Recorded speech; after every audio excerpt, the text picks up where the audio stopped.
A beginner naked bike for the fancy boys. Today we've got the 2020 BMW G310 R.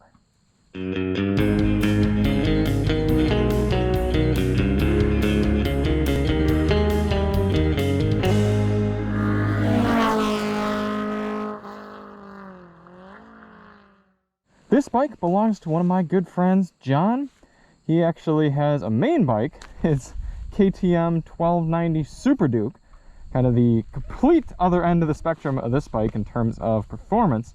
But this is a bike he picked up for his wife, and she thought it looked absolutely beautiful. And I have to agree, this thing looks super sweet with its gold shock towers here and the nice BMW performance colors, the white really reflecting. I don't know if this is going to come up well on camera, but this white paint is sparkling. Even though these are stickers, the red and the blue looks good as well. For those of you unfamiliar, this is a little bit of a budget starter bike from BMW. Yes, even the German fancy boys, BMW, make starter bikes. Not assembled over in Germany. No, this one's built in India. But to get down to a price point, you gotta make sacrifices. So a lot of the componentry is a little bit cheaper, but that doesn't make for an unfun motorcycle. There's a Yummy Noob video where they say motorcycles are like dogs. There's no such thing as a bad dog. They're all fun. Some are just more fun than others. And today we're going to go out and see just how fun this bike is. Powered by a single cylinder 310cc motor making about 34 horsepower, about 21 pound-feet of torque. Certainly not the most powerful motorcycle on the market, not even the most powerful in its segment, but as we're going to see when we get out behind the handlebars, it can still be a lot of fun. Let's get on here. You do see you've got adjustable levers, although I think he may have put these on aftermarket. If this is how it comes from the factory, then that's actually really neat, that you can adjust both the clutch and front brake lever for how far you want to reach out to grab it. Actually a decently comfortable seat. You can see it's pretty wide for my butt. There's some squish. I actually haven't spent much time on this bike at all. This is kind of more of a first ride review than anything. In fact, it's probably what it'll be titled, is G310 R first ride review. Let's go spend a little bit of time, sort of talk about our thoughts. I don't think it'd be a justice to call it a full review. I just haven't spent enough time with it. Fairly simple LCD gauge cluster there. Clutch in, incredibly light clutch. In fact, I'm going to bring out the handle a little bit. I feel like I'm not pulling the clutch far enough in.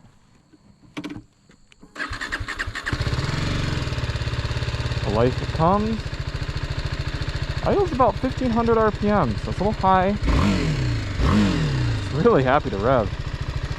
Switchgear certainly is on the cheaper side, very plasticky looking and feeling, but at the end of the day, this is more of a budget type of bike, coming in around $5,000 range, especially for a BMW.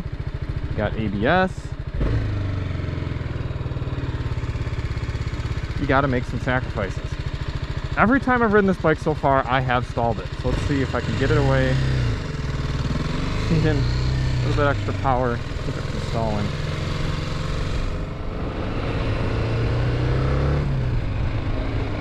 These little single cylinder motors are torquey. They're torquey and they've got character, and I think it's one of the reasons a lot of manufacturers choose to go with these type of motors. This thing's fairly lightweight. I don't have the weight right off the top of my head. I'll put it up on the screen here. So it doesn't take much to move it around. In fact, you can swirl around it quite a bit. It feels, just going like that, a little bit under damped for my weight. Not sure if you can adjust the preload, but I need to be tuned up a little bit as well. Turned up, I should say.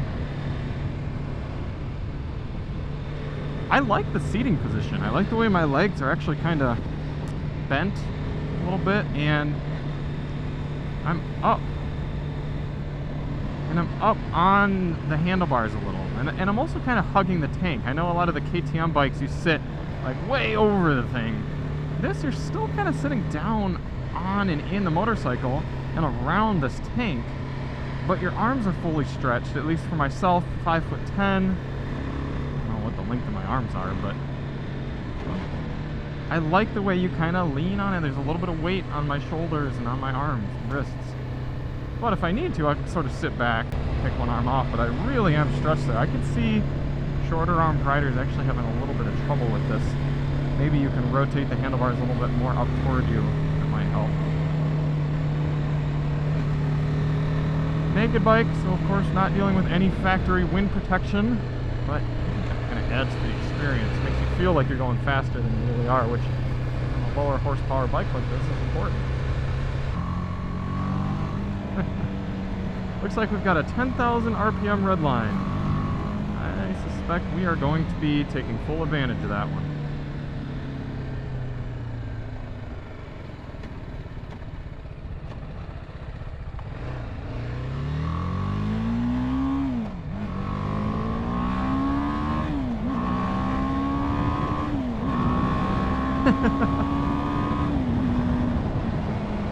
There's no rev hang at all. That's pretty remarkable. There's something about the Grom I've been riding in the last few days. There's a little bit of rev hang on there, and whenever I go from the Grom back to the V-Strom, I have to rewire my shift patterns, because this and the V-Strom, instant rev drop. You can shift super fast, there's no delay. The Grom is a little bit of delay, so you pull the clutch in, you shift, you let the revs fall a bit, and you let the clutch back on. This, it's instant.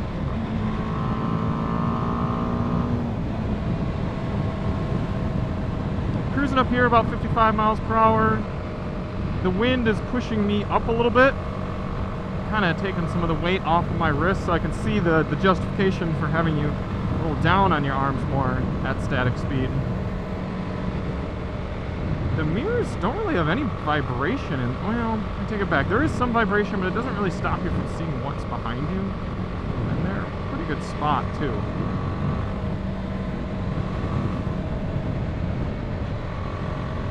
I haven't really spent time on larger displacement single-cylinder bikes like this. I don't know if this one sounds bad or just par for the course. But it doesn't sound quite as cool as the Grom, surprisingly. The Grom has a little bit more of a throaty sound to it. I can see somebody wanting to put a pipe on here.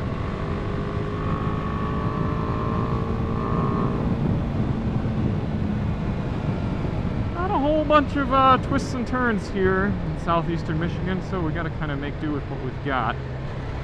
We'll get it up on the street here and might be able to get a few corners in the shots.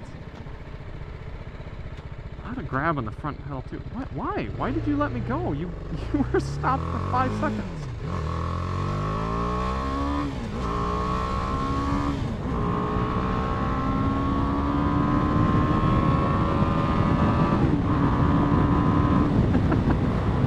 Like I said at the beginning, all motorcycles are fun. Okay.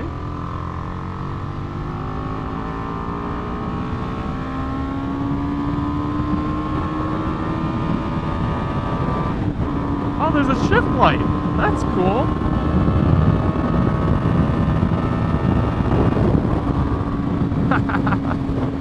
Oh wow, those mirrors are buzzing a bunch now. I can barely see out of them. 73. There's a lot of buzz in the handlebars. I'm going to slow it down a little bit.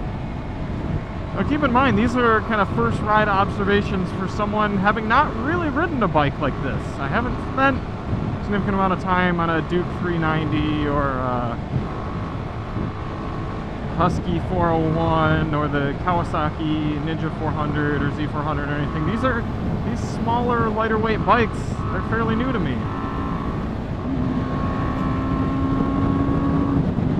So I can't really tell you if this is particularly like more vibratey than those other competitor type bikes, but I can tell you it's a lot more than the motorcycles I'm used to. Let's get on the brakes here coming up to the stop.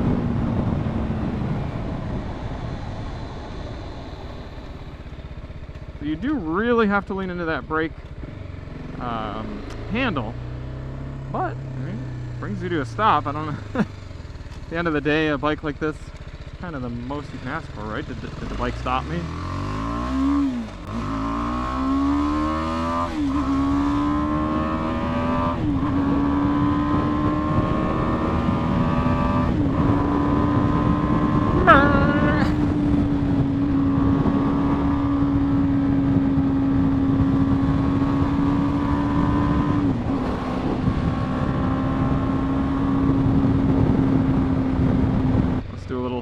standing start here, 0 to 60. Oh, grabs neutral.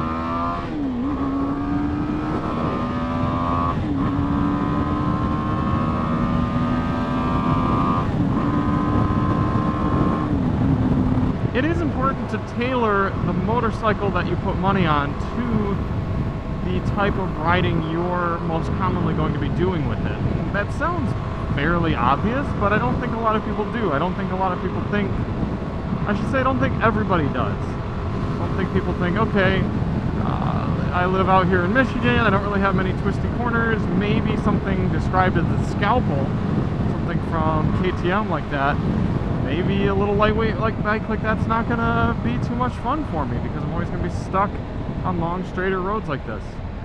But if you live somewhere in the city or somewhere right in the mountains where you can really toss things around like this, you might not really care that you're not on something big and torquey like that. Look at all these bikes.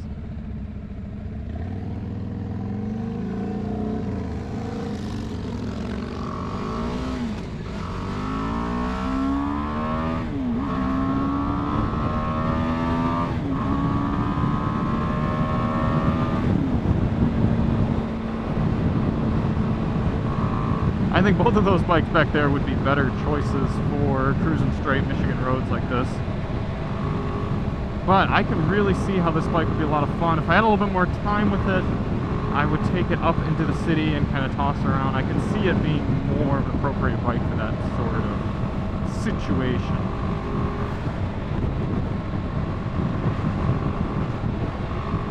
Obviously, we review cars all the time here at Daily Motor. Bikes are part of what we do, but not most of what we do. And oftentimes I'll talk with certain vehicles. I'm not necessarily the intended buyer of this car, but here's who is. And I think for the G310 R, the intended buyer is someone similar to the intended buyer of a Mini Cooper these days. It's someone who cares a little bit more about the way the bike looks, the way it fits into their lives, rather than purely how do I feel when riding it. I felt that way about the Mini Cooper S that we had as well. I think it was about $37,000 and only 180 some horsepower. It was fine to drive, you could have fun with it, but it certainly wasn't the best bang for your buck or the best choice for someone who wanted a hot hatch type thing. And I think a lot of people are going to come to that conclusion as well with this BMW. Make this light real quick. I think a lot of people are going to come to the same conclusion with the G310R that this bike might not be the right one for every sort of rider, but for the certain type of people, the people who think it looks really good, who might want to have a BMW badge, maybe somebody else in your garage or in your family has a BMW bike and they want to keep it within the brand. I could see those type of people getting this bike and having no complaints with it, really. I mean, you could certainly have fun. It makes all the right noises, it does all the right things. I'm sure the more comfortable I got on the bike, the more I got it sort of adjusted. Oh, look, a Chevy Trax turning left onto an on-ramp that you're not supposed to turn left on when the real on-ramp is right here.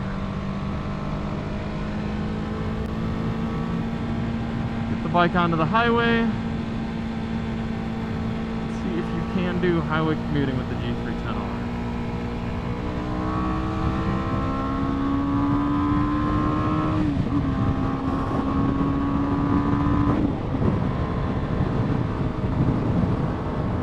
Here we are at 70. I don't really mind the wind. I mean, the wind's not going to be any different than it is on any sort of naked bike. In terms of the vibration, it's a little tough to see out of the mirrors. You could at least see a car's headlights or a blob behind you, but you can't really make out fine details. In terms of the power, let's see. Could I pass someone? Yeah, I could definitely pass someone. Get right up to speed, no problem. Oh, that is, I think, a motorcycle behind me. Yep, it is. Someone who's got a lot more power. It's interesting to get a bike like this up on the highway and experience it a little bit because you spend so much of your life, if you are an enthusiast like myself, watching videos. You're watching people online ride these sort of bikes, or you're reading articles and you see things like, you know, oh, can a bike like this go on the highway? Absolutely, but I wouldn't really want to be doing it. And it's cool to sort of experience what they mean, and maybe I could try to verbalize it a little bit different for you all, but I see what they mean. It's not exactly refined. I could certainly commute a small bit on this, but if I were going to be doing a lot of miles on the highway, I mean, listen to this thing. It's at 8,000 RPM at 80 miles per hour. When I go to push down on the turn signal stalk, my whole thumb is getting vibrated. Look at those mirrors. Fortunately, the rubber foot pegs make it so the vibration's not really going up through my feet.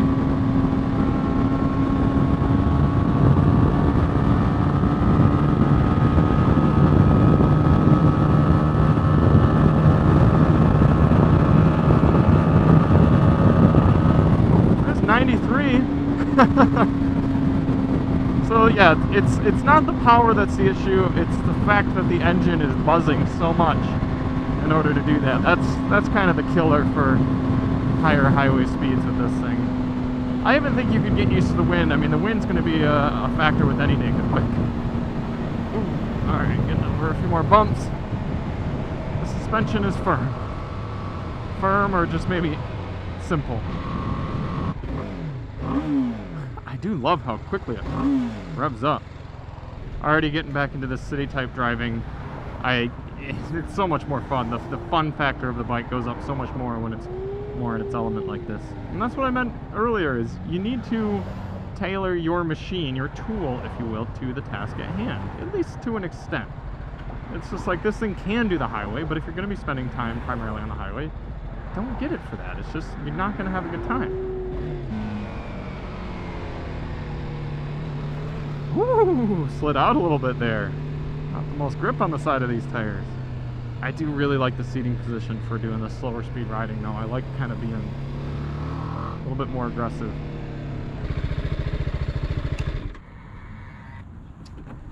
Cool. Well, there it is, everyone. The BMW G310 R. A little bit of a first ride. I know this isn't super informative necessarily, but some of you might have not really known about the bike. Some of you might be researching it. It would be a decent bike for the right person, but you can see why when they pit this up against some of the other class leaders, the Z400, the KTM 390 Duke, you can see why it does end up falling a little bit short. It could use a little bit more power, and it could use, I mean, that's mostly it. It'd be the power and the fact that if you are going to use it for highway type duties, it just doesn't feel right. It feels right in a more city type environment. I think somebody who cares about looking cool and having a fun little city bike, this is a pretty neat choice.